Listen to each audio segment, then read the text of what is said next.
una religión. Se originó en el noreste de la India en el siglo VI a.C. Su fundador, Siddhartha Gautama, Buda. Hoy, la noche temática entra en el corazón del budismo, cuyos ideales de tolerancia y serenidad fascinan desde hace años también en Occidente. Comenzaremos con la vida de Buda. Nacido como príncipe Siddhartha, dio origen a una doctrina que se expandió por todo el mundo. De la iniciación al descubrimiento de las 4 verdades, de la iluminación al nirvana final, este documental hace un retrato del fundador del budismo. Después nos trasladaremos al corazón del Himalaya para descubrir la vida y las tradiciones de 2 regiones donde impera la cultura budista. A más de 4.000 metros de altura, los monjes de los monasterios siguen los ritos budistas en medio de una naturaleza hostil y grandiosa. Terminaremos la noche temática con un breve resumen de la expansión geográfica del budismo por el continente asiático a lo largo de los siglos. Pero primero veamos el documental La vida de Buda.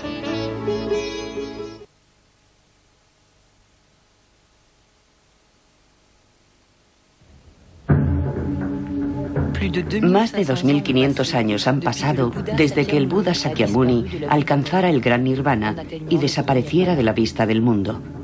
Hoy, la mitad del planeta muestra la influencia de su pensamiento. Buda dijo que cualquiera de nosotros podía llegar a ser Buda.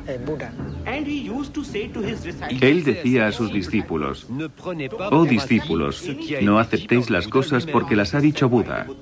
Ved las cosas, analizadlas, ponedlas en práctica y entonces aceptadlas. Pero la historia de su vida no es muy conocida. En realidad, Buda fue el primer y el mayor revolucionario, y su primer mensaje es que todos los hombres son iguales. Según las leyendas transmitidas por la tradición oral desde hace miles de años y los últimos descubrimientos arqueológicos, ¿quién era el hombre al que llamaron Buda?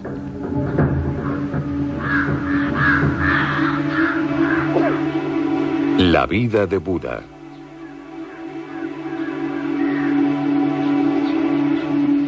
Nadie sabe cómo era su rostro, ni cuándo nació. Pero según los historiadores, el nacimiento de aquel al que iban a llamar el Buda se sitúa entre el 566 y el 430 a.C. Vino al mundo en Nepal, al pie de las estribaciones del Himalaya.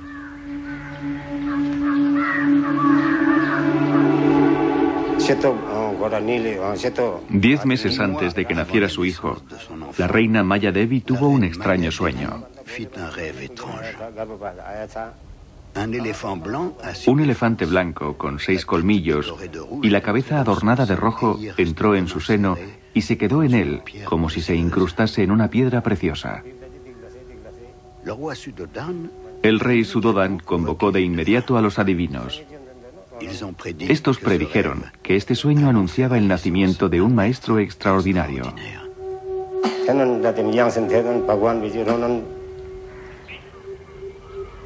Según la tradición de su tribu, la tribu de los Sakya, la reina tenía que dar a luz a su primogénito en la casa de sus padres. 10 meses más tarde era verano. Maya Devi iba de camino junto con su séquito y se detuvo en el pueblo de Lumbini. Era una noche de luna llena. Hacía mucho calor. Cuando llegó aquí, vio un inmenso árbol de hermosas hojas. Decidió reposar. Y como hacía mucho calor, se fue a bañar a un estanque cercano.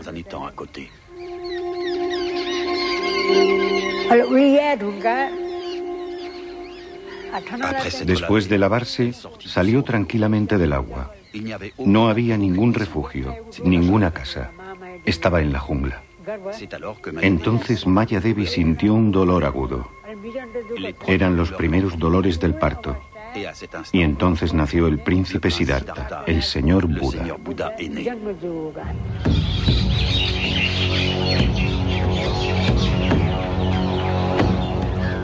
Conocemos Lumbini, el lugar en el que nació Buda, gracias al emperador Ashoka, el primer soberano budista del subcontinente indio que vivió en el siglo III a.C. Mandó erigir decenas de columnas para autentificar las huellas de Buda. En esta columna de Lumbini se encuentran los restos más antiguos de la escritura monumental de esta zona.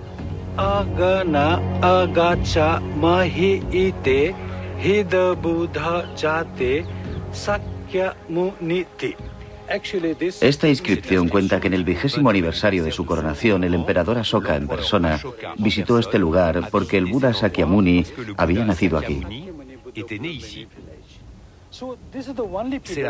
Es la única columna que menciona Lumbini Game, precisando que habían reducido los impuestos del pueblo de Lumbini porque Buda había nacido en él. Algunos arqueólogos han descifrado otra parte de la columna. Las inscripciones dicen que en el emplazamiento de Lumbini hay una piedra que marca el lugar exacto del nacimiento de Buda. Unas excavaciones recientes han permitido descubrir dicha piedra.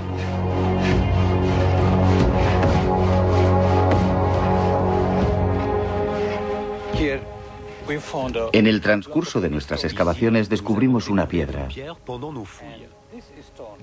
Y dicha piedra precisa el lugar exacto en donde nació Buda. La piedra está colocada encima de una plataforma de 7 capas de ladrillos. Y lo más interesante es que un peregrino chino vio esta piedra en el siglo III después de Cristo. Él dijo que una piedra indicaba el lugar exacto del nacimiento de Buda. Por aquel entonces la gente ya hacía ofrendas de flores y dulces en este lugar.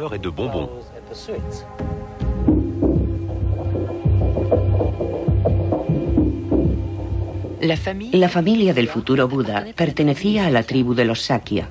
En el valle de Katmandú, en el Nepal, todavía podemos encontrar una tribu budista que se llama los Sakya. Desde hace miles de años, la tradición oral ha transmitido la historia de Siddhartha de generación en generación. Hablan de su vida, pero hablan sobre todo del mito. Describen su vida como un camino predestinado, un camino difícil, pero lleno de prodigios y milagros.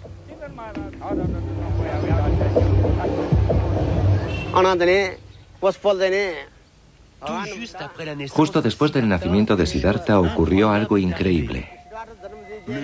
El recién nacido empezó a andar. Dio 7 pasos. Y cada vez que ponía el pie en el suelo, aparecía una flor de loto. Anduvo de flor en flor. Las flores aparecían espontáneamente. 7 flores de loto.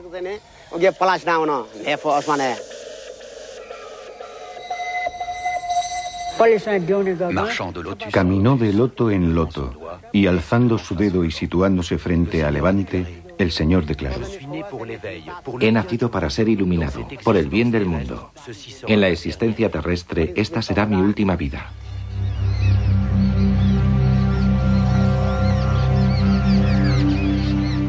Tras el nacimiento de su hijo, la reina Maya Devi interrumpió su viaje. Volvió al palacio de su marido, el rey Suddhodan,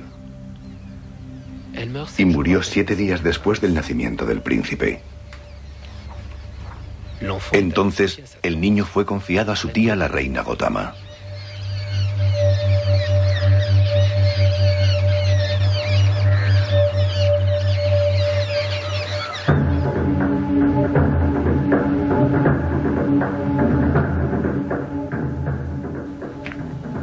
En tiempos del futuro Buda, el subcontinente indio era un campo de batalla. 16 grandes reinos en expansión se disputaban el control de numerosas tribus. El reino del padre de Siddhartha se llamaba Kapilavastu. Estaba situado al pie de las primeras estribaciones del Himalaya, en la actual frontera entre la India y el Nepal. No era un reino muy importante, por lo que solo aparece mencionado en los textos búdicos, unos textos que cuentan la vida de Buda y que se escribieron 2 o 3 siglos después de su muerte.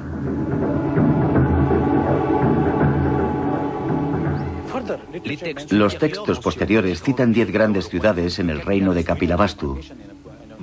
Conocemos sus límites gracias a la literatura búdica. El país tenía 300 kilómetros de diámetro. Algunos eruditos dicen que los Sakya estaban constituidos por 86.000 familias. Y todo indicaba que la capital se encontraba a orillas del río Bhagirathi.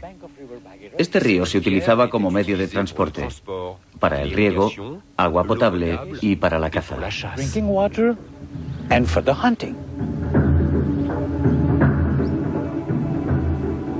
El palacio de Siddhartha ha despertado la imaginación de generaciones de escritores y arqueólogos.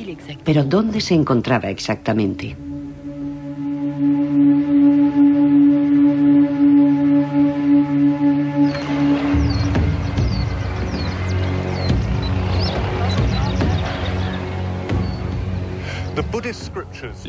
Las escrituras búdicas precisan que la ciudad de Kapilavastu está situada a orillas del río Bhagirathi.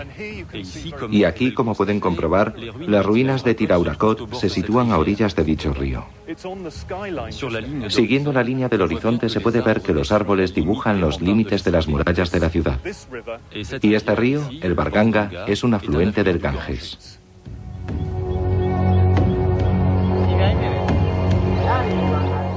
En el siglo V después de Cristo, un peregrino chino, Wen Zheng, buscaba las huellas de la vida de Buda y encontró en Tiraurakot las ruinas de una ciudad fortificada, a la que identificó como la ciudad mítica de Kapilavastu. Detalló con precisión su situación geográfica, a 27 kilómetros de Lumbini, el lugar en el que nació Siddhartha. Las excavaciones arqueológicas bajo la égida de la UNESCO han permitido situar este lugar en el primer milenio antes de nuestra era. El arqueólogo Robin Cunningham ha dirigido recientemente dichas excavaciones.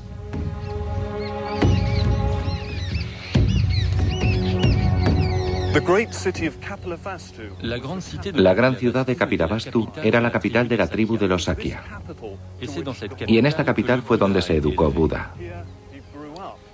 Aquí creció como príncipe. Se sabe que la ciudad fue destruida. Y desde el siglo XIX, los arqueólogos intentan establecer la ubicación de la ciudad perdida de Kapilavastu.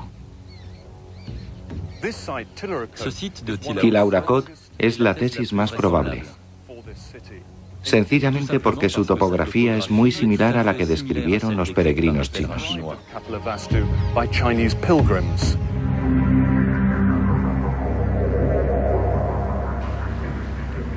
Los textos sagrados son la principal fuente para precisar la historia de Buda. Estas escrituras narran cómo, de regreso al palacio de su padre en Kapilavastu, el niño fue bautizado como Siddhartha Gautama.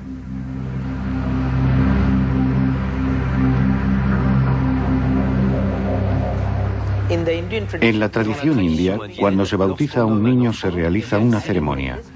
Como este niño tenía un horóscopo magnífico, le dieron el nombre de Siddhartha, que significa aquel que se realiza en la verdad.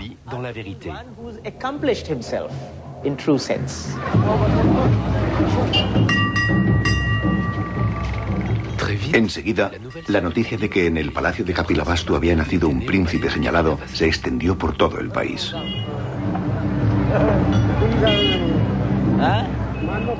Como manda la tradición, un adivino acudió a rendir culto al niño.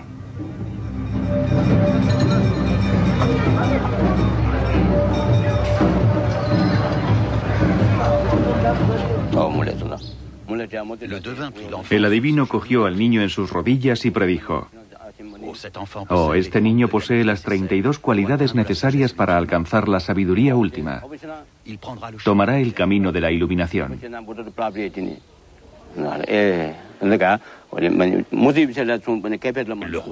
Al rey le tranquilizó saber que su hijo tendría una larga vida, pero pensó: «Es mi único hijo.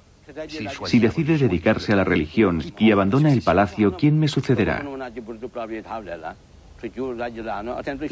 Así que el rey se quedó triste y pensativo. El adivino predijo que si el príncipe elegía la vía religiosa, liberaría al mundo del sufrimiento. Pero añadió también que si nunca salía del palacio, Siddhartha sería el más grande de los reyes. Enseguida, el rey desamparado tomó las medidas oportunas.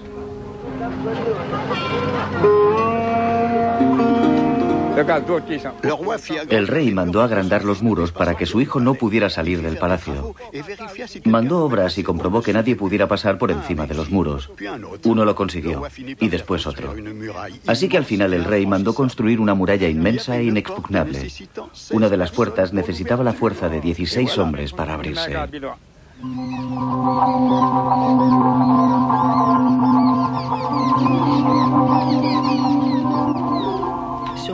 En Tilahuaracot, los arqueólogos han descubierto enterradas las ruinas de una gran muralla. Se trata de la única ciudad antigua fortificada de toda la zona.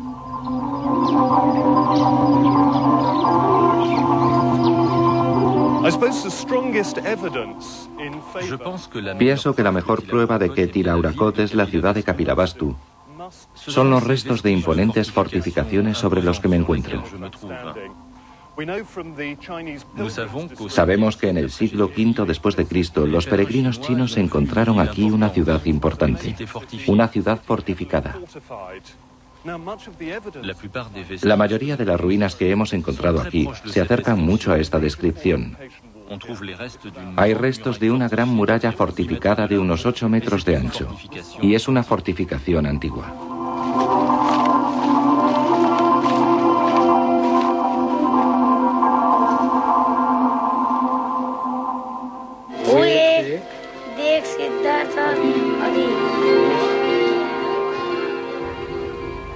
Cuenta la tradición que como consecuencia de las predicciones del adivino, el rey Sudhodan decidió proteger a su hijo Siddhartha de todas las desgracias del mundo, de modo que Siddhartha debió pasar una infancia despreocupada en un palacio maravilloso.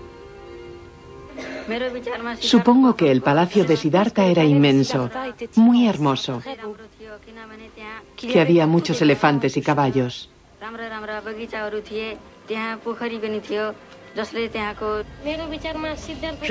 Yo creo que el palacio de Siddhartha tenía que ser magnífico. Los templos del palacio debían ser impresionantes.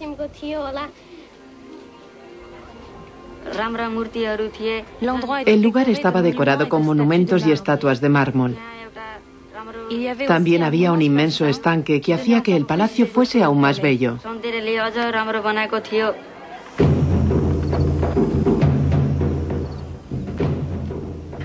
Los estudios arqueológicos recientes dan una idea más precisa y sin duda más realista de las condiciones de vida en la época de Siddhartha.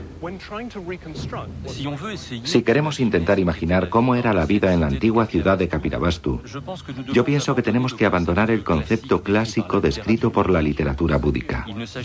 No se trata de una ciudad de amplias calles llenas de casas de ladrillos y tejas. Nada de eso existía en la época de Buda. Yo creo que se trataba más bien de pequeños pueblos, de grupos de 20 casas organizadas alrededor de una casa más grande, la del jefe o el rey. Todo ello nos da una idea de vida sencilla, rural, y no como la que se desarrolló posteriormente en forma de urbanización compleja.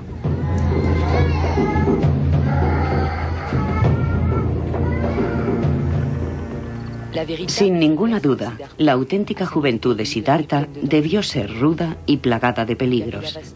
Kapilavastu se encontraba en la jungla en donde abundaban los animales salvajes. En Nepal, en la región rural de Terai, la tribu de los Tharu vive prácticamente de la misma forma que hace 2500 años. Como en tiempos de Buda, en los alrededores de Lumbini se cultiva arroz, mostaza, cebada, sésamo y se dedican a la pesca y la ganadería. Si observamos Terai y las comunidades como los Tharu, comprenderemos mejor cómo era la vida en la época de Buda. En las excavaciones de Tilahuaracot hemos descubierto restos de estructuras de madera de formas rectangulares, restos de chozas de arcilla y de silos de grano.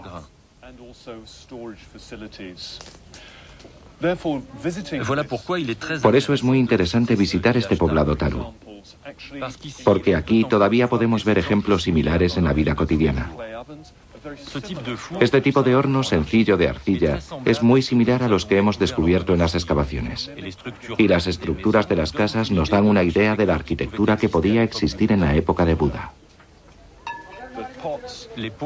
Y las vasijas, aunque hoy sean de metal, tienen las mismas formas que las vasijas de arcilla que hemos descubierto.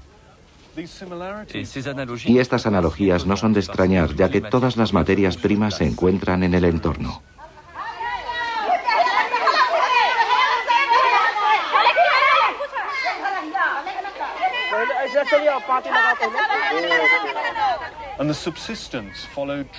Los medios de subsistencia de los Tarus son muy parecidos a lo que hemos encontrado en las ruinas de Tilahuacoth. Los Tarus todavía viven de la agricultura, de la caza y de la pesca, igual que hacían los antiguos.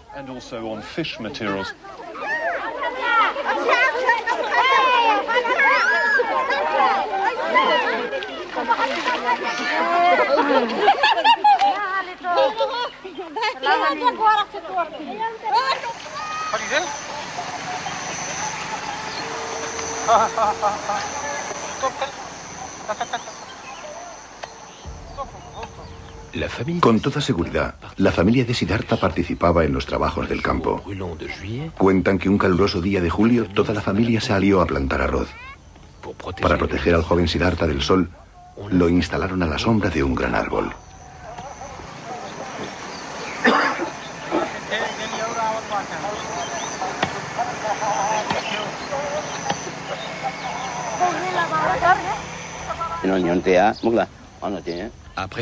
Después de instalar al príncipe, los servidores volvieron al trabajo. Era un hermoso día. El sol se empezaba a poner. Debían ser las 3 o las 4. De repente uno de los sirvientes exclamó: «Si nos hemos dejado al príncipe, teníamos que ocuparnos de él». Y se pusieron a buscarlo.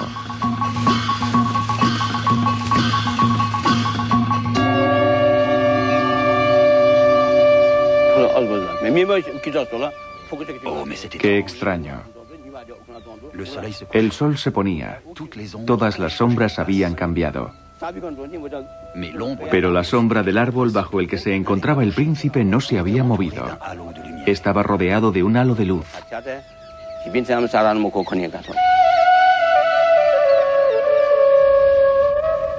La tradición cuenta que bajo su sombra protectora, Siddhartha, tranquilo, silencioso, estuvo en plena meditación.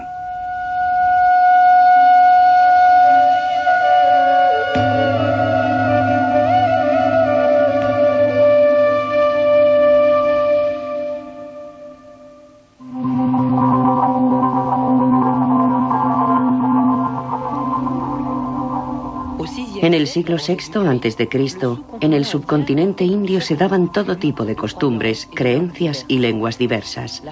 La religión hindú era la más importante, pero se trataba de una forma primitiva de hinduismo.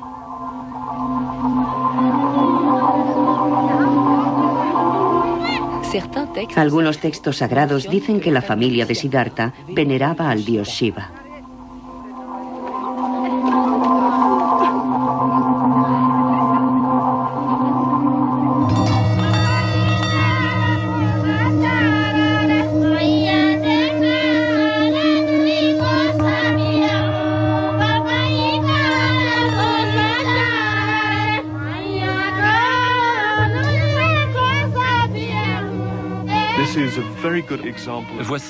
Aquí tenemos un buen ejemplo de un templo tradicional Taru.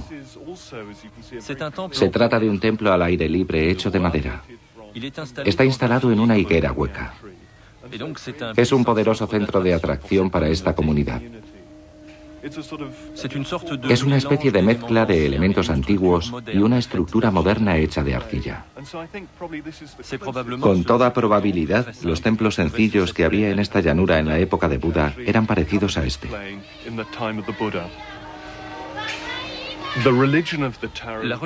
La religión de los Tarus asocia elementos del hinduismo, tal y como vemos aquí en este templo dedicado al dios Shiva. Pero añade también elementos de culto de los antepasados mediante los sacrificios rituales. En el sur del Nepal, los chamanes de la tribu de los Tarú perpetúan hoy las tradiciones animistas. El chamán de este poblado acaba de sacrificar un cerdo para honrar al antepasado fundador, dios de la tribu. Para ponerse en contacto con el espíritu del dios, tiene que entrar en trance.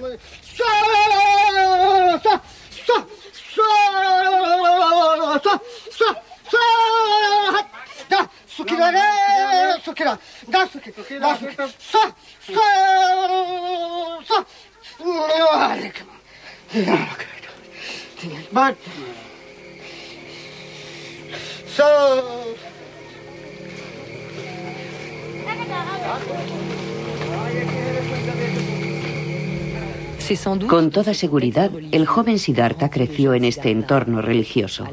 A la edad de 6 años, sus familiares le prepararon para la ceremonia de iniciación. Ha llegado la hora de que reciba la iniciación de nuestra tribu, siguiendo la tradición de nuestra familia.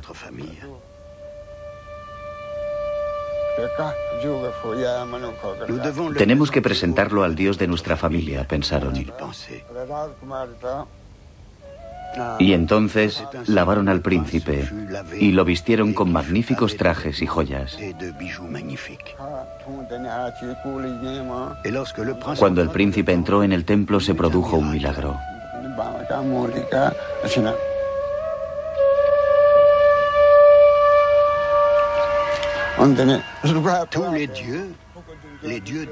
De repente todos los dioses de piedra, se levantaron para mostrar su respeto al príncipe.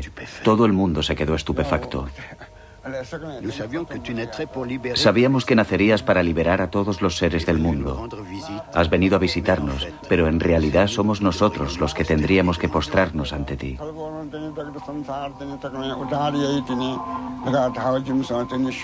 Y pronunciando estas palabras, los dioses se arrodillaron ante el príncipe.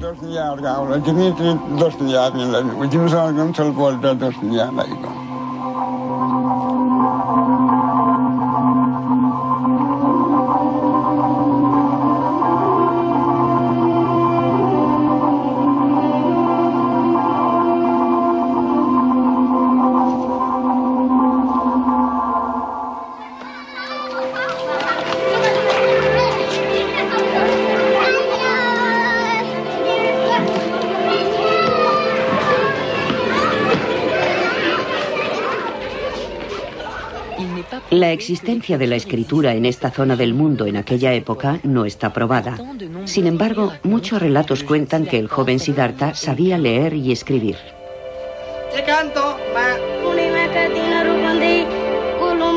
Siendo niño, ya hablaba varias lenguas. Despertaba la admiración de sus profesores.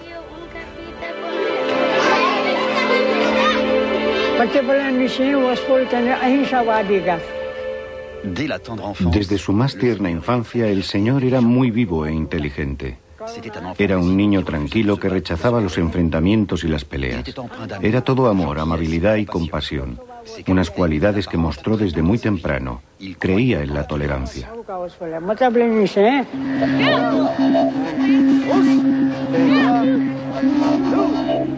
Sin embargo, la familia de Siddhartha pertenecía a la casta de los guerreros, por lo que en una época en la que las guerras y los saqueos eran muy frecuentes, es muy probable que recibiera la educación de un combatiente.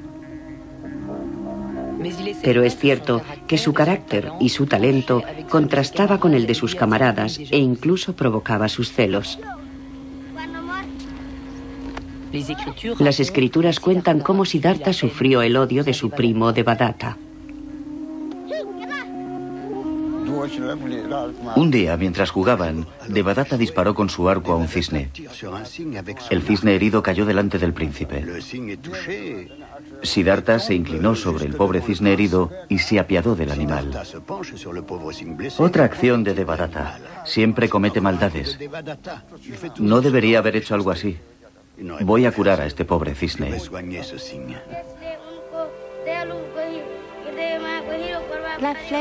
La flecha hizo caer al cisne. Siddhartha se precipitó sobre él. Cogió cuidadosamente al animal en sus rodillas y moviendo sus plumas le quitó la flecha.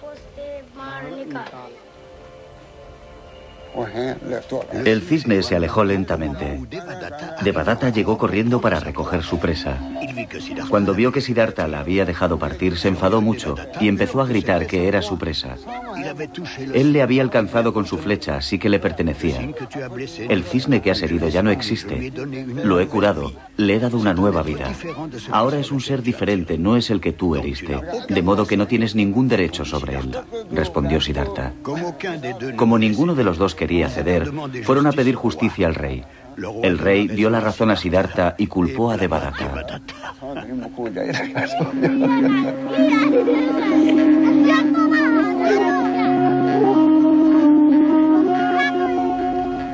En este cuento simbólico del cisne se encuentra el germen del concepto de la no violencia.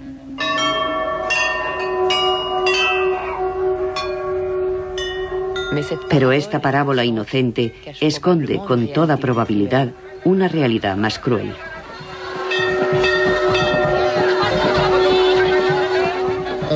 Cabe pensar que Siddhartha pudo haber sido testigo en su época de muchos sacrificios rituales cuya práctica era corriente.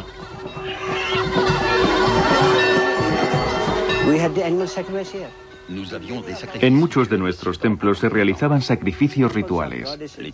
En los templos de la diosa Parvati, por ejemplo, se sacrificaban animales y muchos religiosos e historiadores han afirmado que en Nepal también se sacrificaban humanos.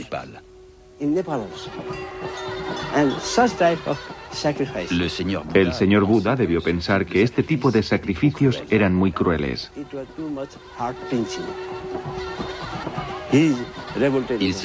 Se rebeló en contra y por eso predicó la no violencia, rechazando cualquier sacrificio de seres vivos.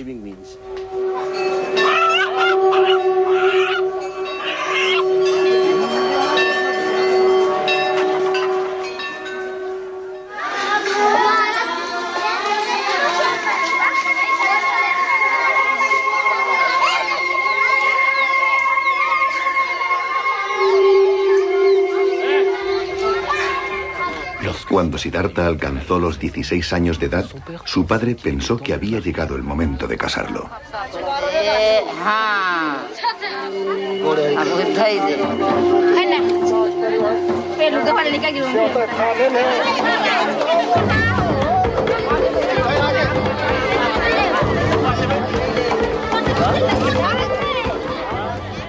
Entonces el rey Suddhodan envió a sus hombres y convocó a todas las jóvenes del reino y de los reinos vecinos para ser presentadas al príncipe. Prometió un regalo a cada una de ellas.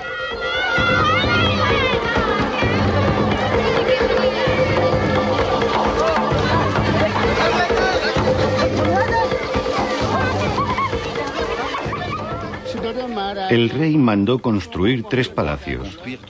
Los palacios se llenaron de muchachas, entre las que el joven príncipe tendría que elegir a su esposa.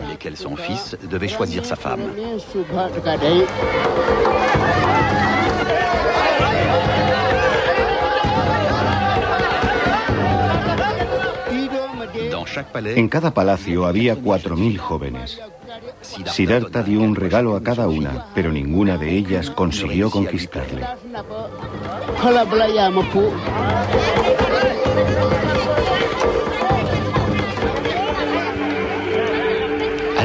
Cuando terminó la ceremonia de los regalos, Siddhartha se fijó en una joven muy bella de nombre Yasodhara, que decían que era guardiana de vacas, un título que por aquel entonces constituía un gran honor. Yasodhara era la hija de un rey llamado Dandapani. Yasodhara se dijo: yo ya tengo millones de joyas, no necesito más. Por eso no fue a buscar su regalo y al final de la ceremonia se marchaba tranquilamente. Siddhartha le dijo: ¿cómo no has venido a buscar tu regalo? Ahora ya no tengo nada que darte. Pero tengo mi collar de diamantes que tiene un valor incalculable. Te lo doy. Y se lo puso alrededor del cuello. Todos los que estaban presentes en el palacio exclamaron: ¿decías que no te gustaban las chicas y le das tu collar de diamantes de incalculable valor.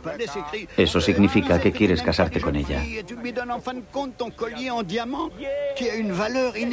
La quieres, por eso le has dado tu collar.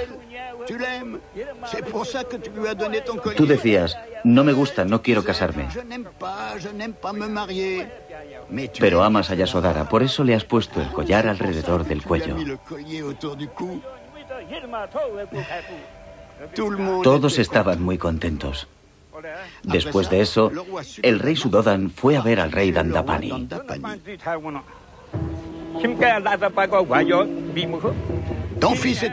Tu hijo es un inútil. No te doy a mi hija. Mi hija es sabia. Es una de las jóvenes más inteligentes del mundo. No como tu hijo, que se dedica a la meditación y no hace nada. Que hace regalos a los demás. No es como tú, que haces la guerra y te enriqueces a costa de los otros. Tu hijo no sabe ni montar a caballo, ni tirar con el arco. No sabe hacer nada. Para demostrar sus habilidades a su futuro suegro, Siddhartha pidió a su padre que organizase un torneo.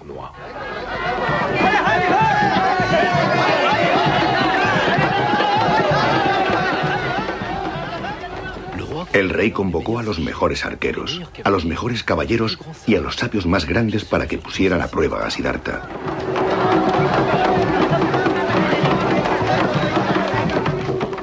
Entonces Siddhartha les lanzó un desafío. Yo me coloco en medio de vosotros cuatro, que sois los mejores arqueros.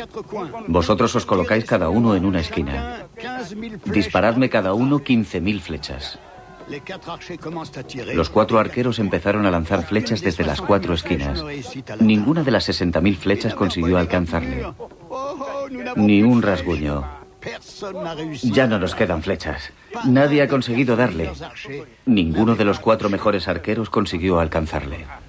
Hubo muchas más pruebas, pero Siddhartha superó todas con facilidad. ¡Oh, qué sorpresa! Toda la asamblea estaba impresionada. Ha ganado todas las pruebas. Entonces el rey Dandapani fue hacia Siddhartha y le dijo: mi príncipe, perdóname, te he maltratado. Me inclino ante ti porque has vencido a todos. Te concedo a mi hija.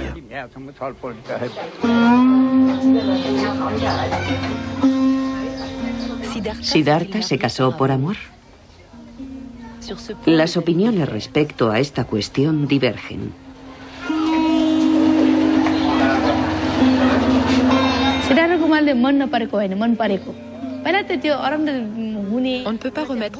No podemos cuestionarnos el amor que sentía Siddhartha por su futura esposa.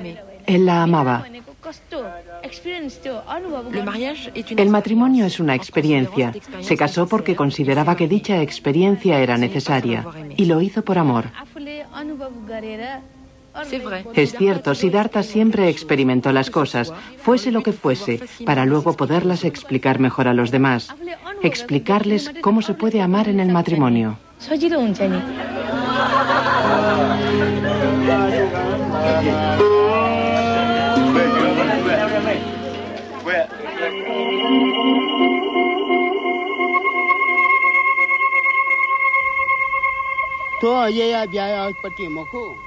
No fue un matrimonio por amor. El príncipe Siddhartha no tenía edad para ello. Pero le casaron contra su voluntad para que no abandonase el palacio.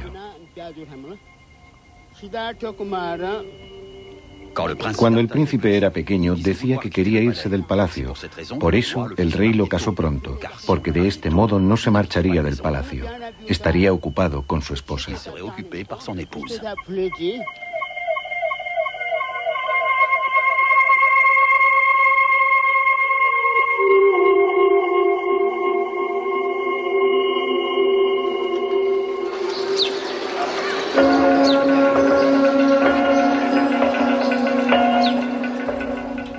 Así pasaron 13 años y Siddhartha cumplió los 29.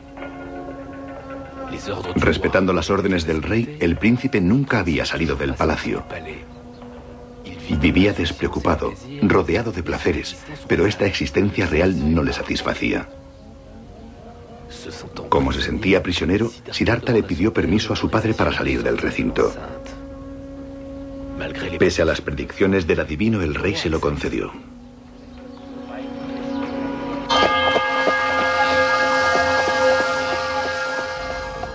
Junto con su fiel servidor, Sandaka, salió del palacio por primera vez.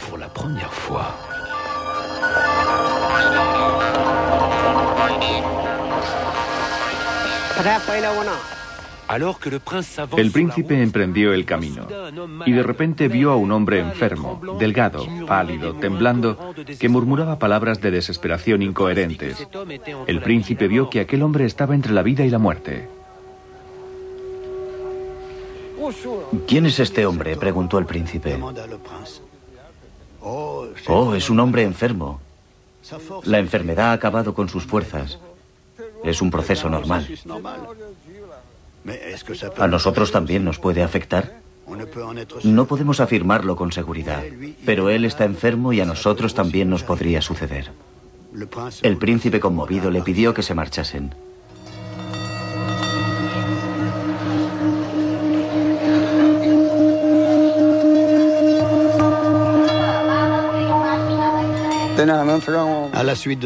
Después, Siddhartha encontró a un anciano. Casi no tenía dientes. Se tambaleaba y se aferraba a su bastón.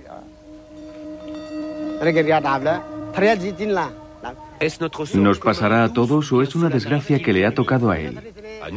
Nos pasará a todos nosotros, mi príncipe. Envejecemos desde que nacemos y algún día todos acabaremos así. Al escuchar estas palabras, el príncipe se dijo: este mundo es efímero, y prosiguieron el camino.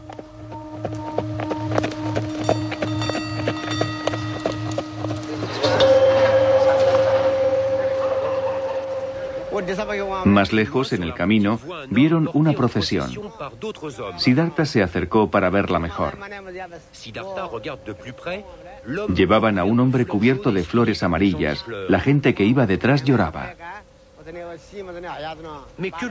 ¿Qué ha pasado? ¿Por qué lo llevan así?, preguntó el príncipe. Está muerto. Ha perdido los sentidos y las cualidades de la vida. Ahora lo llevan al funeral.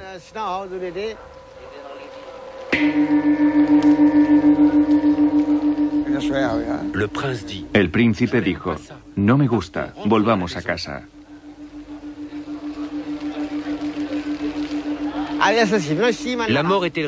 ¿La muerte le estaba reservada a este hombre o todos estamos sujetos a esta fatalidad?, preguntó el príncipe.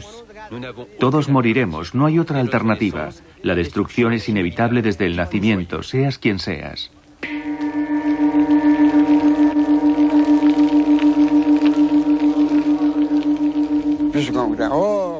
Entonces vieron a un asceta.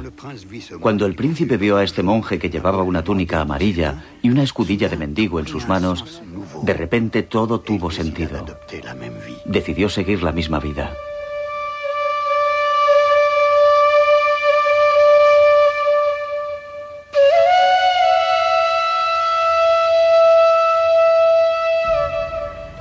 La totalidad de los textos búdicos cuentan que estas 4 visiones turbaron a Siddhartha. Tomó conciencia de la inmensidad del sufrimiento humano y de la futilidad de la existencia real. A partir de ese momento, no cesará en buscar una solución al dolor de la condición humana.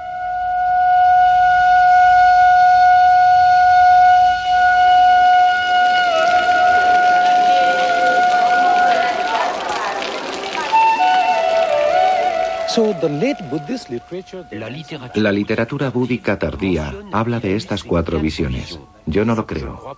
No tiene sentido.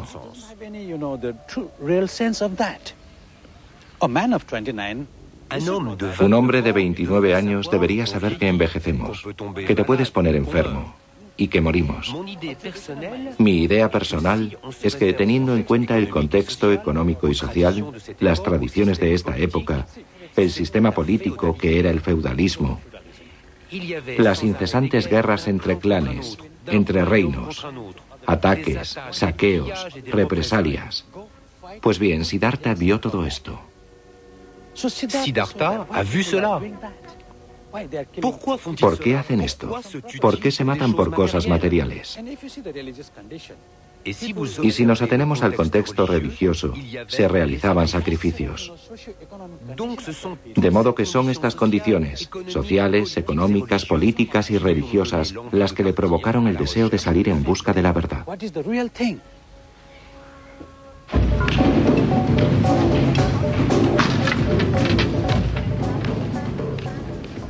A Siddhartha no le gustaba la sociedad en la que vivía.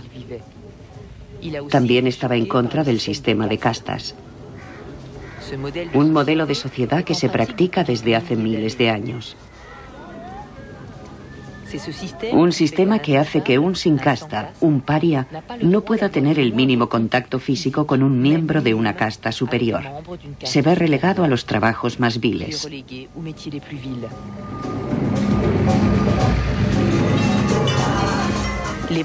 Los brahmanes, la casta superior de este sistema, son sacerdotes y astrólogos oficiales.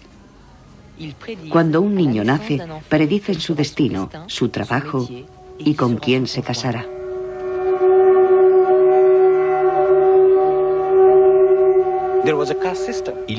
Había un sistema de castas. Una de ellas era la de los brahmanes. No hacían nada, pero tenían una vida maravillosa. Seguro que Siddhartha lo vio y se dijo: todas las lágrimas son saladas. La sangre siempre es roja. Entonces, ¿por qué unos son brahmanes y otros parias? Pensó que todos los hombres eran iguales.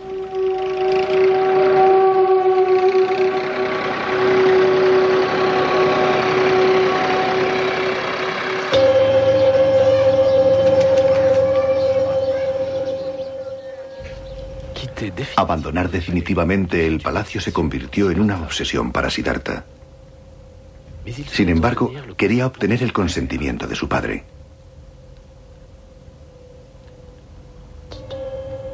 Una noche, el príncipe decidió hablar con él.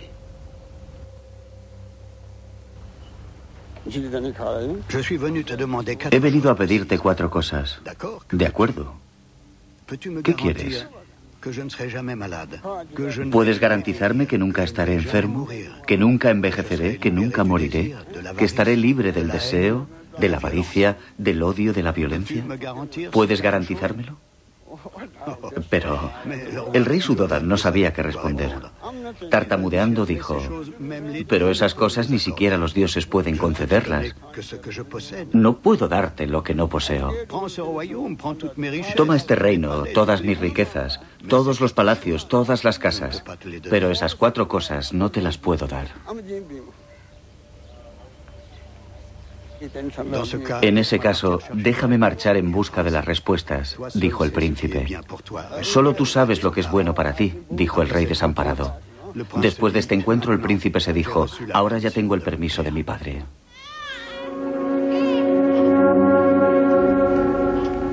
Un acontecimiento precipitó su decisión. Después de 13 años de matrimonio, Yasodhara dio un hijo a Siddhartha.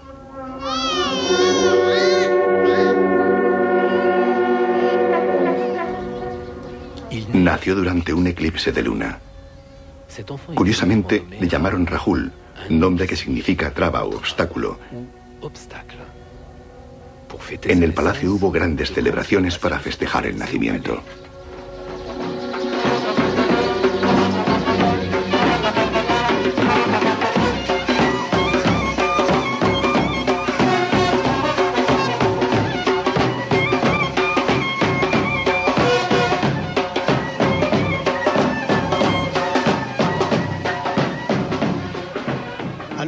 Se convierte en padre justo cuando pensaba huir. Oh, Dios mío. Como se llama Rahu, mi hijo tiene el poder de paralizar el sol y la luna. Mi hijo es un Rahu y ahora me retiene aquí.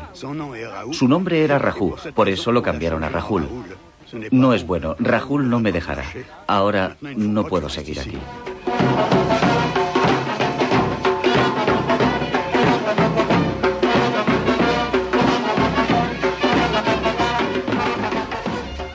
Una noche de luna llena del mes de julio, a medianoche, cuando la fiesta de palacio terminó, Siddhartha decidió marcharse. Yasodhara dormía al lado de su hijo. Siddhartha abrió la puerta de la habitación para ver por última vez a su hijo Rahul. Se marchó con su fiel servidor Sandaka y con su caballo Kantak. Al alba llegaron al río que estaba en la frontera del reino de Kapilavastu. Allí se despidió de ellos.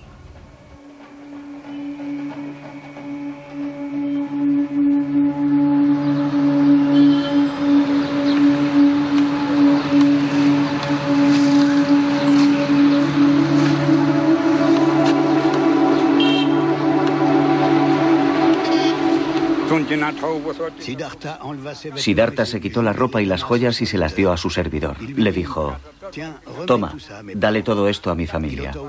También se quitó sus espadas y dijo: esto también se lo darás. Ni muerto volveré al palacio sin haber aprendido las enseñanzas, ni sin haber encontrado la iluminación. Diles que estoy aquí. Díselo a mi familia y a todo el mundo. No volveré hasta que me convierta en Buda. A los 29 años, volvió definitivamente la espalda a su vida de príncipe.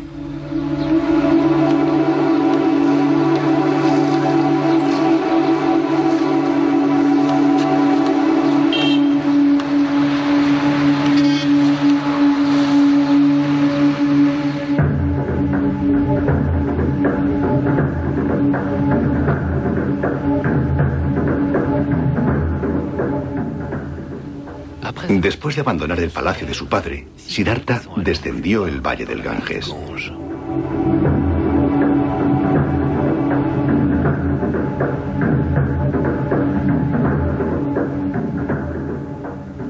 Iba en busca de las respuestas al sufrimiento universal.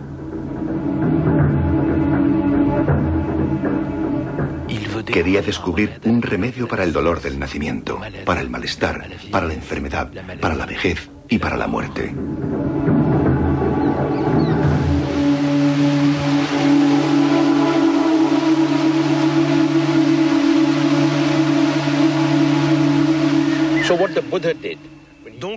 Así que Buda decidió renunciar a su familia y buscar su camino.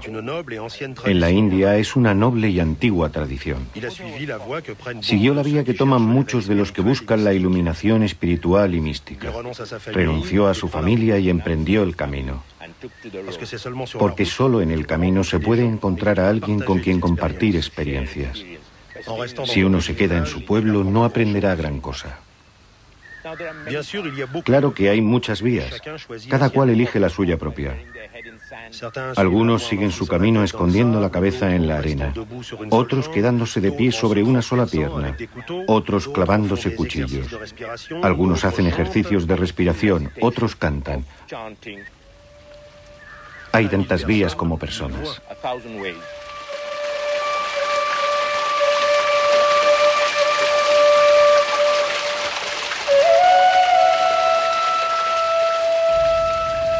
Siddhartha fue en busca de un maestro religioso, un gurú, para ayudarle en su conquista espiritual.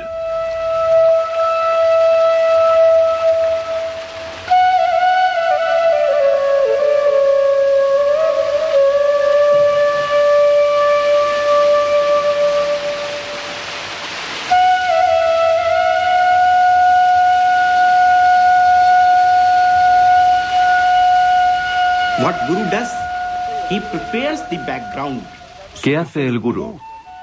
Prepara tu espíritu para aceptar la verdad como tal y como es. Ese es el trabajo del gurú.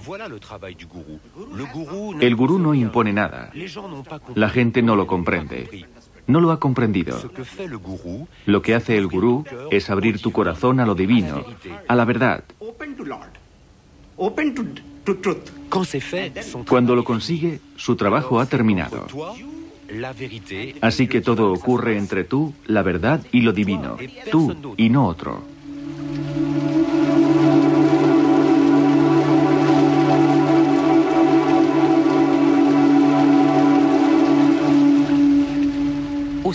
En el siglo V a.C., en este rincón del mundo, se desarrollaban nuevas corrientes del pensamiento en reacción al orden religioso brahmánico dominante. Muchos pensadores, algunos de ellos ateos, empezaron a rechazar este sistema que concedía todo el poder espiritual y la riqueza a los sacerdotes brahmanes. Estos nuevos sabios renunciaban a su familia, a su riqueza, para ir en busca del despertar espiritual.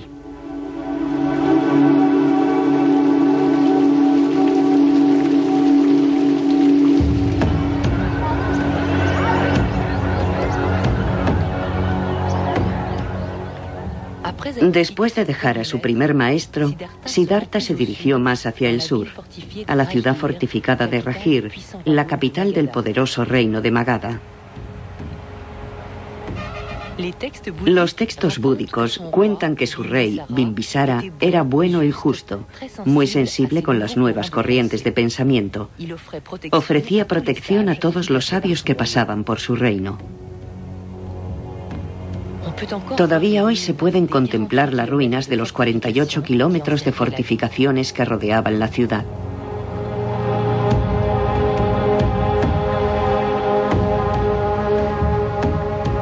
A Siddhartha le gustaba meditar en el pico del buitre.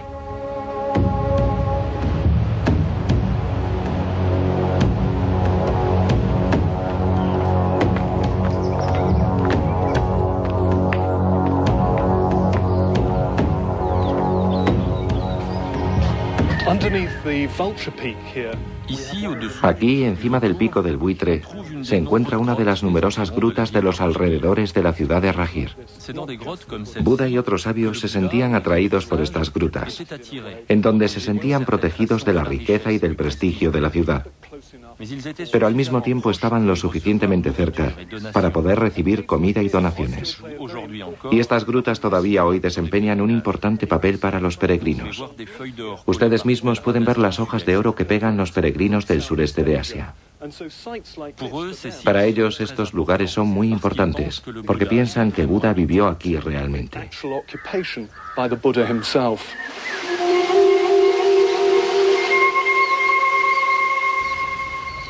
Las escrituras búdicas dicen que Siddhartha impresionó tanto al rey Bimbisara que éste le ofreció su protección.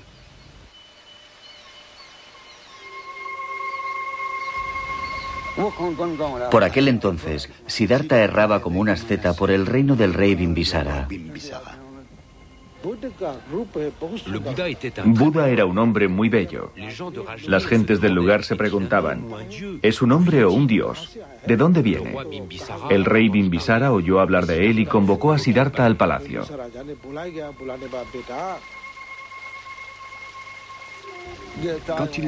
Cuando lo vio, el rey Bimbisara se quedó estupefacto. Nadie diría que necesita ganarse la vida mendigando. Era tan noble que pensó, solo tengo una hija. Sería maravilloso si pudiera convencer a este hombre para que se casase con ella.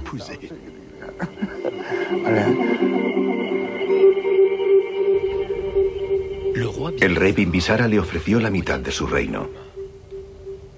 Siddhartha respondió, ¿por qué iba a aceptar ahora un reino si ya he renunciado al de mi padre?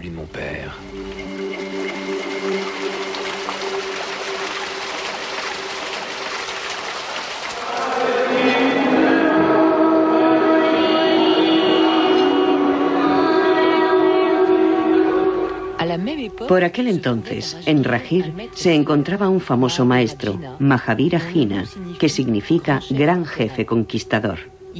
Era el fundador de la rigurosa religión jainí. Mahavira consideraba que hacer el mal nos envenenaba. Él profesaba la no violencia absoluta, incluso hacia los animales. Hasta llegó a recomendar a sus discípulos que se colocasen mascarillas para no tragar insectos.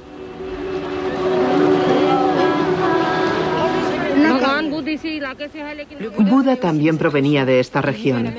Vivieron en la misma época, pero existe una diferencia en sus teorías. La enseñanza de Buda no es fuerte, mientras que la enseñanza del maestro Mahavira, el jainismo, es fuerte. Nosotros aplicamos estrictamente los principios de Mahavira, como la no violencia, la verdad, el celibato. Y para poder seguir sus principios caminamos y mendigamos nuestra comida para sobrevivir. Rezamos por la mejora de la raza humana.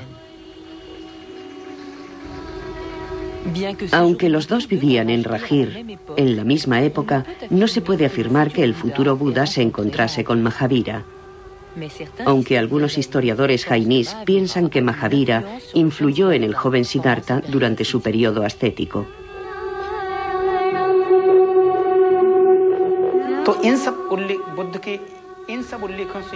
Al leer los relatos búdicos, está claro que recogerse el cabello, ir desnudo, mendigar y ayunar son puntos esenciales de la religión jainí. Por lo que podemos deducir que Buda abrazó en primer lugar la religión jainí.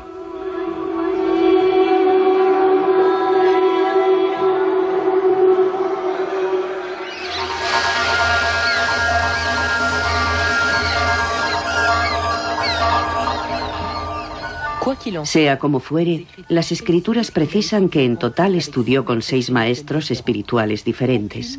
Ninguna de sus doctrinas respondía a las cuestiones que él se planteaba.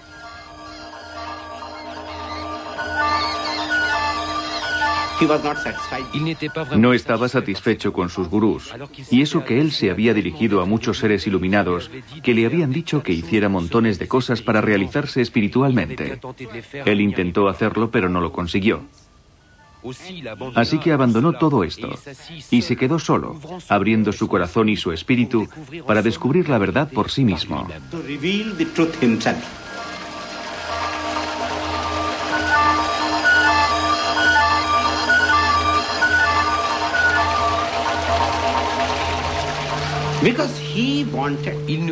Porque él quería que ninguna verdad le fuera impuesta como tal.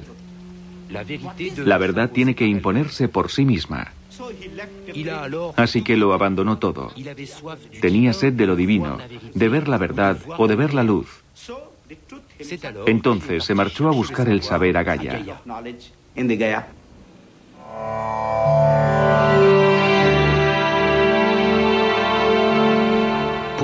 Prosiguiendo con su viaje en busca de la verdad, encontró a 5 compañeros. Recorrió con ellos el valle del Ganges. Cuenta la leyenda que los campesinos les daban de comer. Para proteger su meditación, extendían brasas para alejar a las serpientes.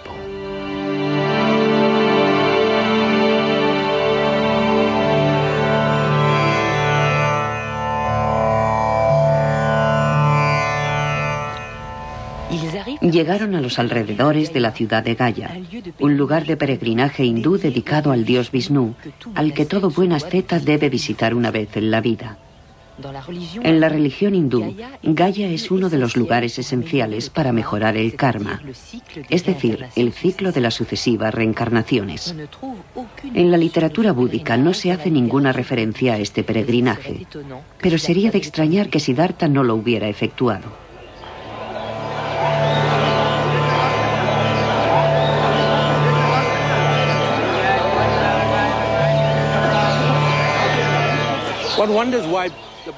Cabe preguntarse por qué Buda vino por aquí. Después de 6 años de mendicidad y de ascesis, quizás vino a Gaya para renunciar a su familia definitivamente, cumpliendo con el ritual que millones de hindúes siguen desde la noche de los tiempos. Los ritos que se realizan aquí permiten absolver a los antepasados de su karma. Si te ocupas de tus antepasados, suben allá arriba, al paraíso. Entonces puedes avanzar porque ya no formas parte del ciclo de la vida y de la muerte.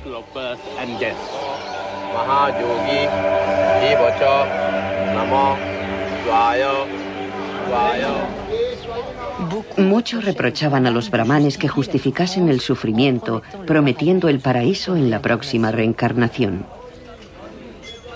La gente del pueblo creía que si sufrían en sus vidas era porque Dios así lo había decidido. Tenían que expiar las faltas cometidas en vidas anteriores.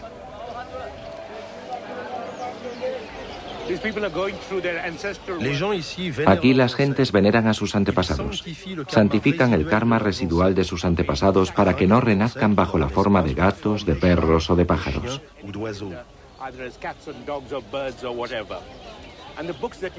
Y los libros que ven ustedes son los registros de 7 generaciones. Cuando se viene aquí hay que recordar 7 generaciones. Las genealogías quedan recogidas en estos libros.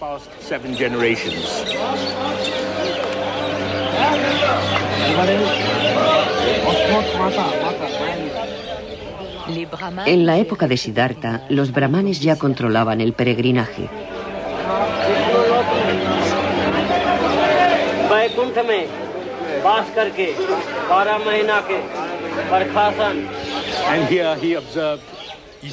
Aquí, él pudo comprobar cómo los brahmanes controlaban la sociedad india. Y sin ninguna duda fue por eso por lo que consideró que era necesario rechazar el sistema de castas, para escapar al dominio de los brahmanes.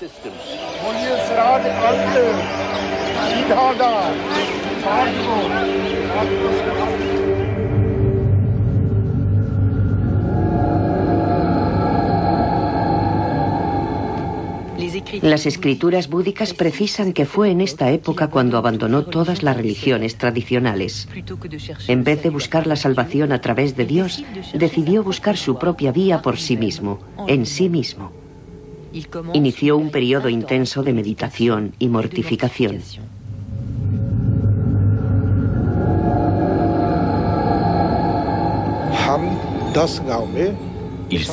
Se dijo a sí mismo que iría a mendigar a 10 pueblos, luego a 5 pueblos, después a 2 y más tarde a un solo pueblo.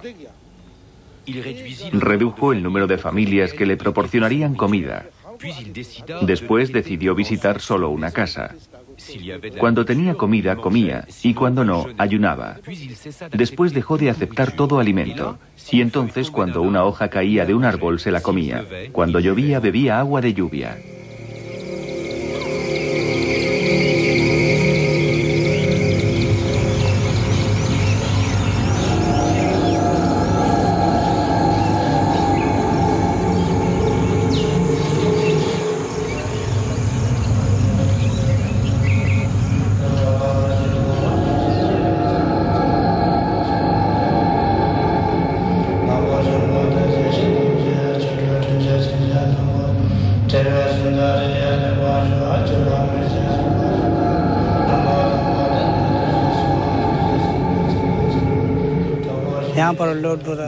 En esta gruta, Siddhartha meditó durante mucho tiempo sin beber ni comer o casi. Cada día bebía un vaso de agua y comía un pedazo de pan y un grano de arroz.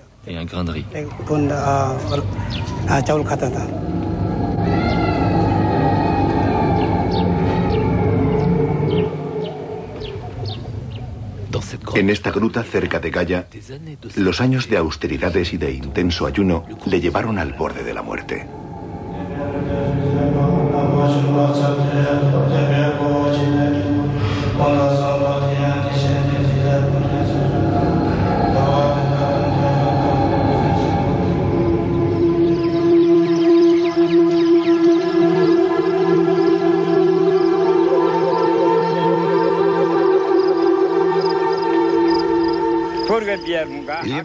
Había una joven que se llamaba Sujata. Poseía un toro y miles de vacas a las que tenía que ordeñar todos los días. Las llevaba a la pradera a pastar. Sujata procedía de una familia muy rica. Su futura boda planteaba muchos problemas a su familia. Llegó ante Siddhartha y viéndole esquelético, juntó las dos manos y se puso a rezar. Mi señor, te pido perdón. Sin comer vas a morir. Estás tan delgado. Es necesario comer. Ella le pidió que rezase para que pudiera encontrar un hombre bello y casarse con él. Si lo encontraba pronto, le traería un pastel de arroz en un plato de oro.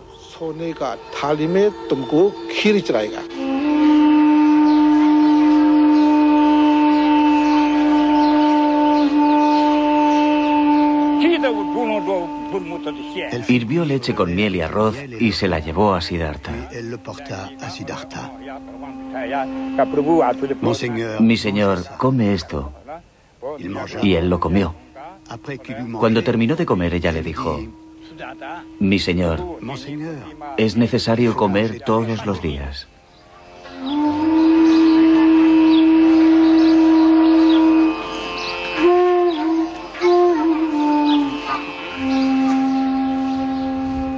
Después de comer, se dio cuenta de que el ayuno y el sufrimiento no eran los mejores medios para obtener la salvación y dejó las privaciones.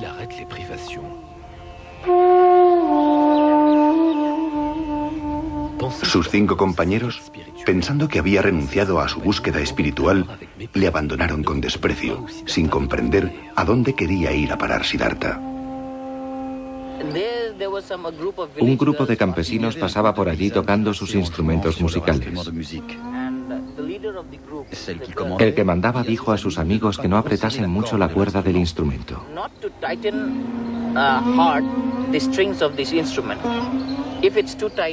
Si está demasiado tensa, se rompe. Y si está demasiado suelta, la música no es buena. Y Siddhartha tomó aquello como una enseñanza importante, la enseñanza de la vía del medio.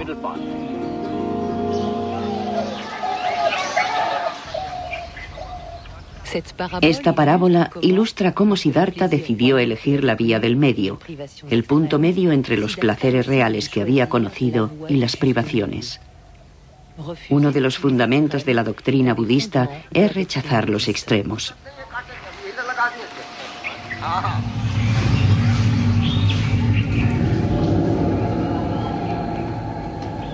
El camino de Siddhartha le llevó a 5 kilómetros de Gaya.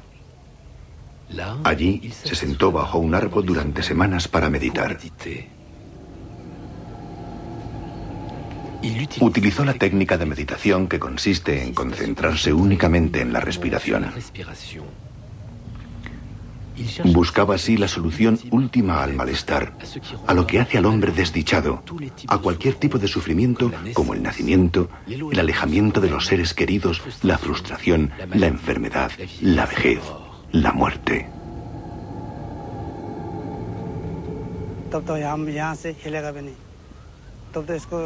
Y los demonios hicieron cuanto pudieron para interrumpir su meditación.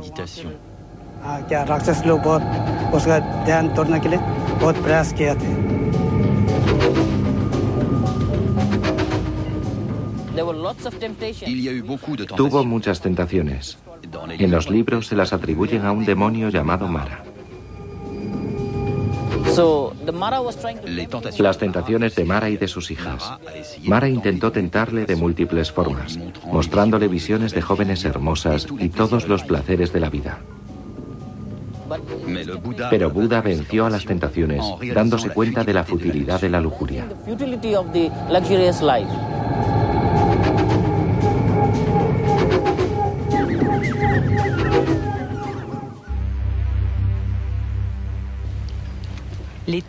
Los textos sagrados cuentan que después de 40 días, durante la primera vigilia abandonó su cuerpo. Redescubrió sus vidas anteriores. 1 vida, 2 vidas, 100 vidas, 1000 vidas. Durante la segunda vigilia, comprendió el ciclo de la existencia, la ley de la causa y el efecto, el movimiento del karma. La tercera vigilia destruyó en él los 4 pecados del espíritu: el deseo sensual, el apego material, los falsos conceptos y la ignorancia. Una noche de luna llena, a los 35 años de edad, alcanzó el despertar, la iluminación, el conocimiento supremo, el nirvana. Encontró la solución sentado bajo el árbol Bodhi. Allí se liberó totalmente del sufrimiento.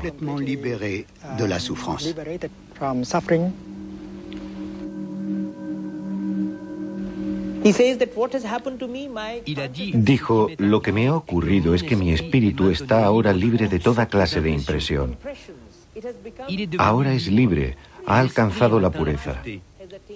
Se ha liberado de las impurezas que nos obligan a renacer de vida en vida. En cuanto hay un cese completo del deseo, un cese completo de lo que podríamos llamar la protección mental, cualquier persona se convierte en un iluminado. Cuando Buda se convirtió en Buda, alcanzó la iluminación. Es como una llama que se apaga. Cuando una llama se apaga, ¿a dónde va? No se sabe si va hacia arriba, hacia abajo, a la derecha o a la izquierda. Ya no está apagada. Pues la iluminación es como una llama que se apaga. Por eso le llamamos nirvana. Vana en pali significa deseo. Es como la extinción del deseo, como el cese completo del deseo, completo. ¿A dónde va la llama? Nadie lo sabe.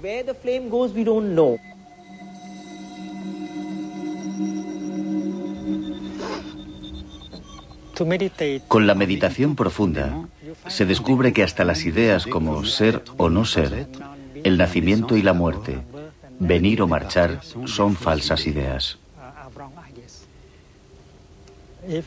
Si somos capaces de deshacernos de nuestras percepciones erróneas, entonces nos liberaremos de los males y de los sufrimientos que siempre provienen de estas falsas percepciones.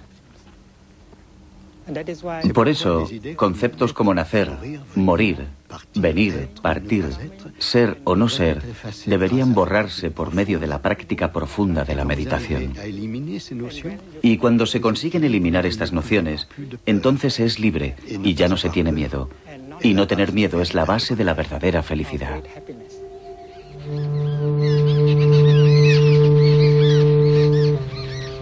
Cuando Siddhartha Gautama por fin alcanzó las respuestas al sufrimiento universal, se convirtió en Buda, que significa el iluminado, el que tiene el conocimiento.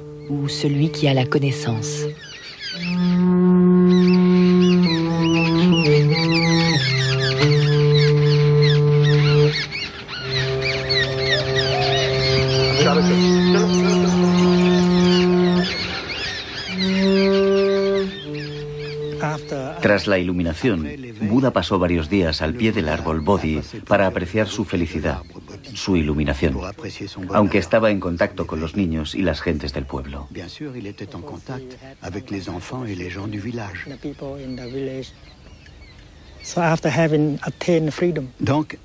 Después de conseguir la libertad y el bienestar, Buda quiso salir en busca de sus 5 compañeros para ayudarles a alcanzar lo que él ya había alcanzado. Et les aider à atteindre ce qu'il avait atteint.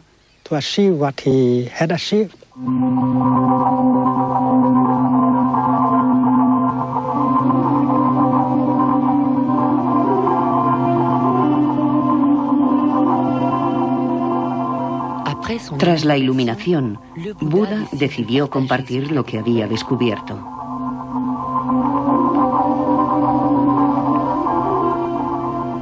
Y recorrió 300 kilómetros atravesando los ríos y los bosques.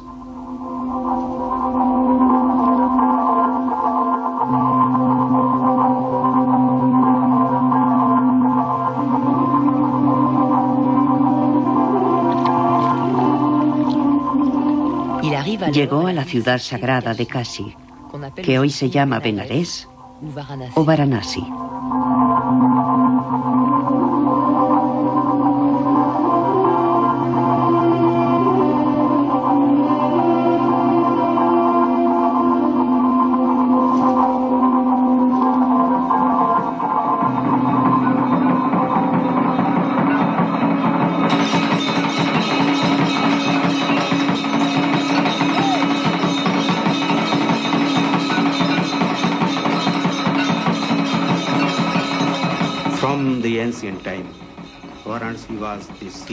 Desde tiempos antiguos, Benares es el centro del saber. Por ello, Buda pensó, allí podría encontrar auténticos monjes, auténticos buscadores con sed de la verdad o de lo divino.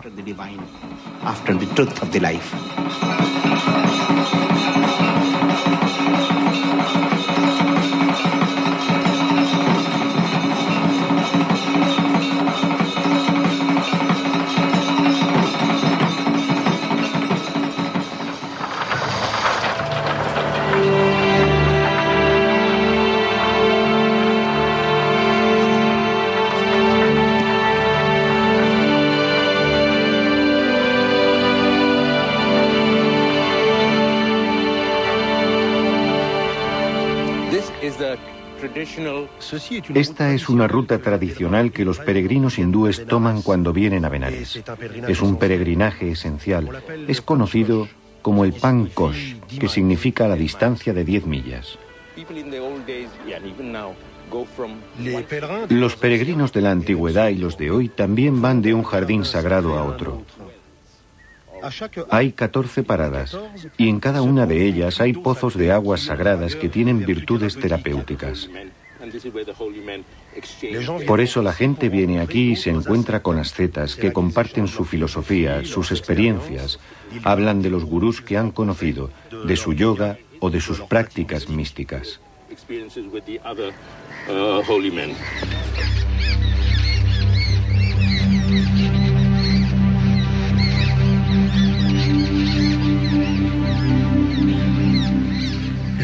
Buda tomó el camino de los peregrinos en busca de sus compañeros.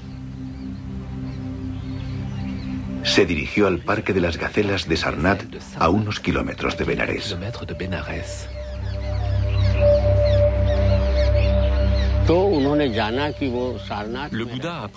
Buda se enteró de que sus compañeros vivían en Sarnath, en el Parque de las Gacelas. Allí había muchas gacelas y ermitas. Sarnath es el nombre moderno.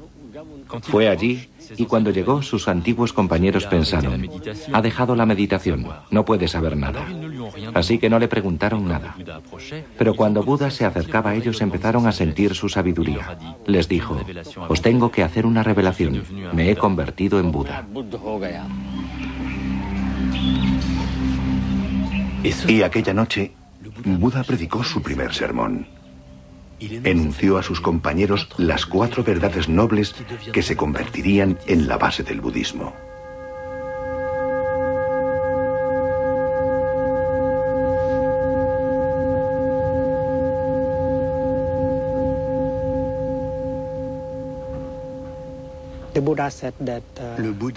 Buda dijo que el malestar, el sufrimiento existen. Y no hay que ser budista para aceptar este hecho, porque la gente sufre en todo el mundo. Reconocer que el sufrimiento existe es muy importante. A veces la gente sufre, pero pretende no sufrir. Entonces no tiene ninguna posibilidad de curarse. Cuando tenemos una enfermedad, primero hay que saber lo que se tiene para tener la esperanza de la curación. Por ello hay que aceptar que el sufrimiento existe en nuestras casas, en nuestras familias, en la iglesia, en la sociedad. Esa es la primera etapa.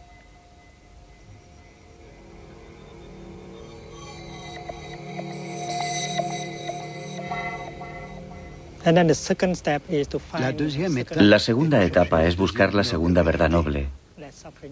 ¿De dónde viene el sufrimiento? La raíz del sufrimiento. Buda dijo que si huimos, si escapamos del sufrimiento, no tendremos ninguna posibilidad de comprender su origen. Hay que tener el valor de contemplar el sufrimiento de frente y con profundidad para comprender mejor la naturaleza y la causa del sufrimiento. Esa es la segunda verdad noble. Es como el doctor. El doctor reconoce que hay enfermedad y que tiene que identificar la causa profunda de la enfermedad. Es la segunda verdad noble.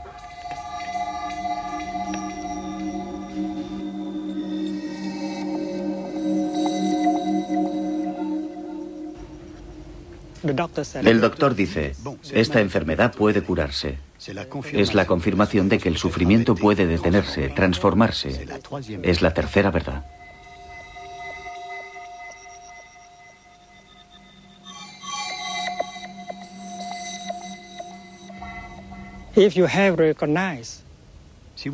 Cuando reconocemos la causa, la raíz del sufrimiento, entonces podremos ver qué tipo de práctica, qué camino debemos seguir para salir de la situación de sufrimiento. Es la cuarta verdad noble.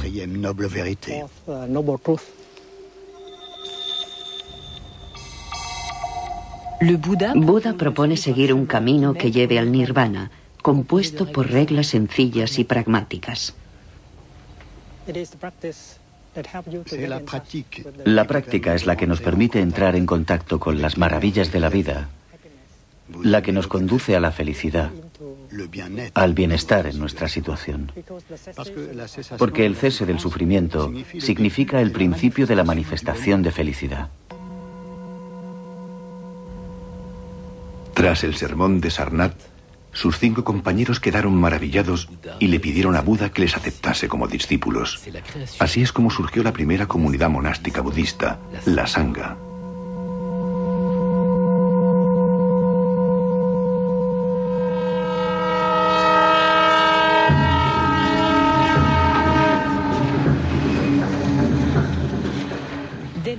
Después, Buda recorrió la India de norte a sur, en todas las direcciones de un inmenso territorio.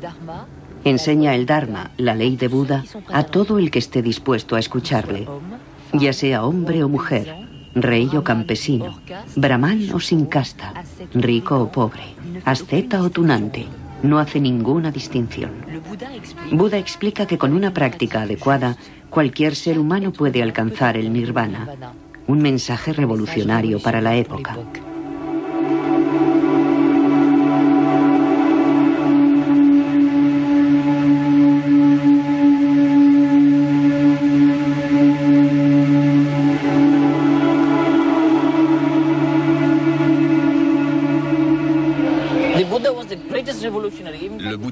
De hecho, Buda fue el primer revolucionario, y el primer mensaje de su iluminación es que todos los hombres nacen iguales.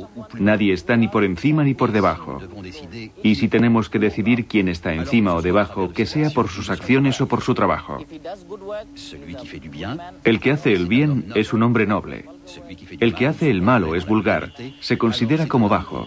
Ese es su concepto, ese es su mensaje. Las personas de aquella época que sufrían el sistema de castas querían un cambio social, que se les considerase a todos por igual.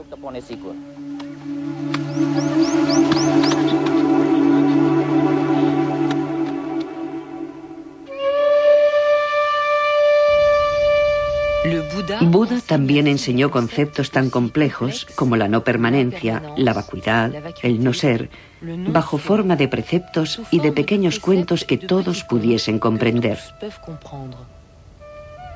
Su fiel discípulo Ananda los memorizó y los repitió. El pensamiento de Buda nos ha llegado por la tradición oral, ya que en aquella época la escritura estaba muy poco extendida. Utilizaba un lenguaje accesible a todos, al contrario que los brahmanes. Utilizaba el Pali, el lenguaje hablado, el lenguaje común. Su objetivo era comunicar directamente con la gente del pueblo. Quería hablar directamente con las clases más bajas de la sociedad.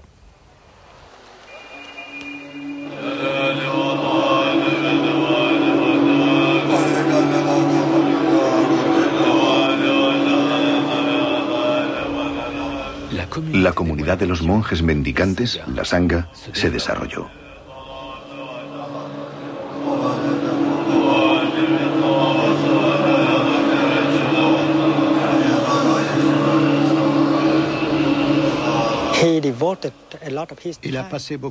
Tardó mucho tiempo en construir la Sangha. Para Buda, la Sangha era lo que un instrumento es para un músico. Sin un instrumento no se puede tocar música. Por eso se puede considerar a la Sangha como la obra maestra de Buda, ya que una buena Sangha tiene el poder maravilloso de ser el refugio para curar y transformar a muchas personas.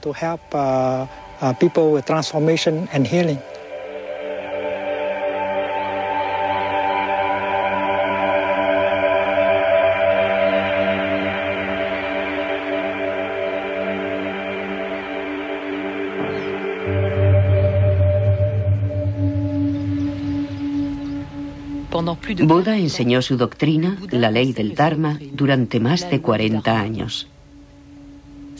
Su fama era inmensa. La comunidad monástica, la Sangha, se había implantado en todas las grandes ciudades del norte del país, en Kosambi, en Ravasti, pero también en Nalanda y en Vaishali.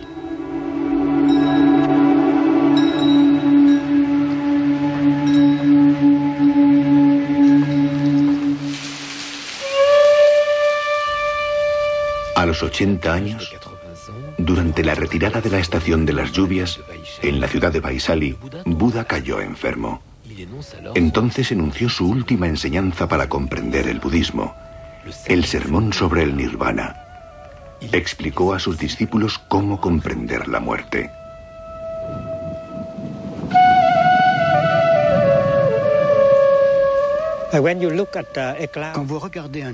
Cuando ven una nube, ustedes piensan, esa nube existe. Más tarde, cuando la nube se transforma en lluvia, ya no ven la nube y dicen, ya no está la nube. Y ustedes descubren la nube como inexistente. Pero si miran bien, pueden ver la nube en la lluvia. Y así es como una nube no puede morir. La nube se convierte en lluvia, nieve o hielo, pero la nube no se convierte en nada. Y de este modo la noción de muerte no puede aplicarse a la realidad. Se produce una transformación. Hay una continuación. No pueden decir que haya muerte, porque en su espíritu la muerte significa que de repente, a partir de algo, ustedes se convierten en nada. De repente, de alguien, ustedes se convierten en nadie. Y por eso la noción de muerte no se aplica a la realidad, ya sea en el caso de una nube o de una persona.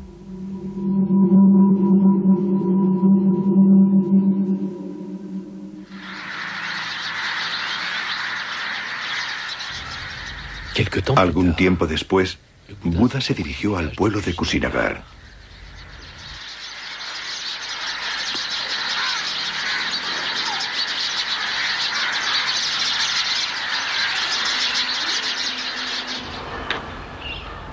Aquella noche, Buda sufrió violentos dolores de tripa. Sintió que la muerte se aproximaba. Entonces convocó a su discípulo más cercano, Ananda, para dictarle sus últimas voluntades.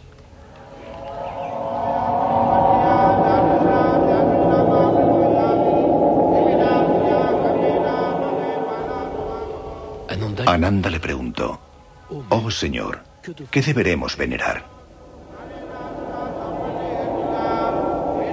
«Yo nací en Lumbini», respondió Buda. «Es uno de los lugares a donde iréis. Fui iluminado en Bodhigaya. Enuncié la ley del Dharma en Sarnath. Y aquí, en Kusinagar, voy a alcanzar el Nirvana. He aquí 4 lugares a los que podéis ir».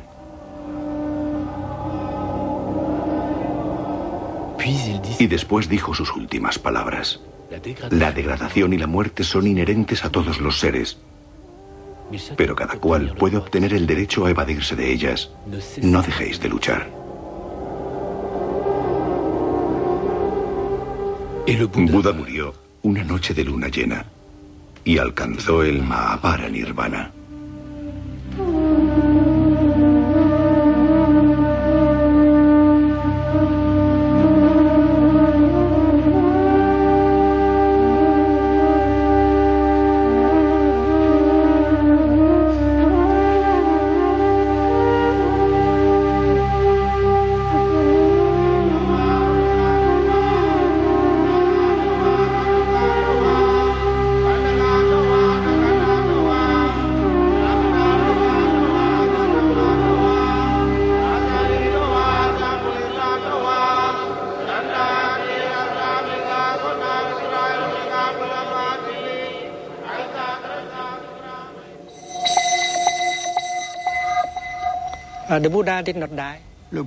Buda no está muerto. Sigue con nosotros a través de la Sangha y la ley del Dharma. Buda está presente aquí y ahora. Cada uno de nosotros puede convertirse en Buda. Es lo que dijo Buda, ya seas hombre o mujer, negro o blanco, marrón o rojo, todos podemos alcanzar la iluminación.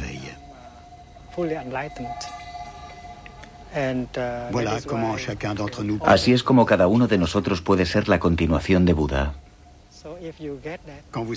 Cuando se sabe esto, ya no se tiene miedo. Y cuando ya no se tiene miedo, cuando se alcanza esa sabiduría, te haces sobrenatural. Ya no eres un mortal.